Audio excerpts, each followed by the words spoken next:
فجر اور اشراق، عصر اور مغرب اور عشاء کے درمیان سونے سے باز رہو۔ اپنی حامیوں پر غور کیا کرو اور توبہ کیا کرو۔ اقامت اور اذان کے درمیان گفتگو نہ کیا کرو۔ اللہ پاک نے جو دیا ہے اس پر خوش رہو۔ برا کرنے والے کے ساتھ ہمیشہ نیکی کرو۔ غربت میں صبر کیا کرو۔ گدھا کروں کا پیچھا نہ کیا کرو۔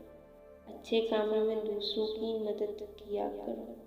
شہی نہ بگاڑو۔ اکیلے سفر نہ کیا کرو۔ کسی کے بارے میں جھوٹ نہ بولو۔ ایڑیاں مار کر نہ چلا کرو۔ ایڑیاں مار کر چلنا تکبر کی نشانیوں میں سے ہے۔ منہ سے کھانا نکال کر نہ کھاؤ۔ ٹھہر کر صاف بولا کرو تاکہ بات دوسرے پوری طرح سمجھ جائیں۔ کھانے کو سونگھا نہ کرو۔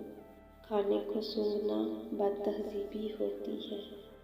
دوست کو دشمن نہ بناؤ۔ بیت الخلاء میں بات نہ کرو۔ اندھیرے میں مت کھاؤ۔ اپنے دانتوں سے صحت چیز مت توڑا کرو۔ منہ بڑھ کر نہ کھاؤ کیونکہ اس سے معدے کی ذمہ داری بڑھ جاتی ہے۔ لکڑی کے کوئلے سے دانت صاف نہ کرو۔ تم بائیں ہاتھ سے نہ کھاؤ۔ جوتے پہننے سے پہلے اسے جاڑ لیا کرو۔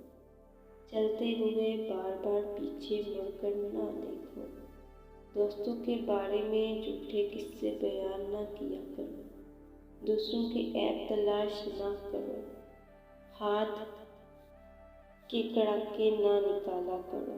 نماز کے دوران آسمان کی طرف نہ دیکھو۔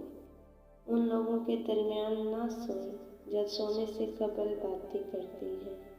روزانہ کم از کم 100 بار استغفار کیا کرو۔ کبھی غرور نہ کرو۔ غرور ایک ایسی بری عادت ہے جس کا نتیجہ کبھی اچھا نہیں نکلتا۔ اپنے کھانے پہ اداس نہ ہوا کرو۔ یہ عادت ہمارے اندر ناشکری پیدا کرتی ہے۔ مہمان کی کھلے دل سے خدمت کرو۔ یہ عادت ہماری شخصیت میں کشش پیدا کرتی ہے۔ گرم کھانے کو پھونک سے ٹھنڈا نہ کرو۔ زیادہ نہ سویا کرو۔ زیادہ نیند یادداشت کو کمزور کر دیتی ہے۔ فیصلے سے قبل مشورہ ضرور کرو اور مشورہ ہمیشہ سمجھدار کی بجائے تجربہ کار شخص سے کرنا چاہیے۔ ہمیشہ بیٹھ کے کپڑے تبدیل کرو۔ رفع حاجت کی جگہ مت تھوکو۔ بدبودار اور گندے لوگوں کے ساتھ نہ بیٹھا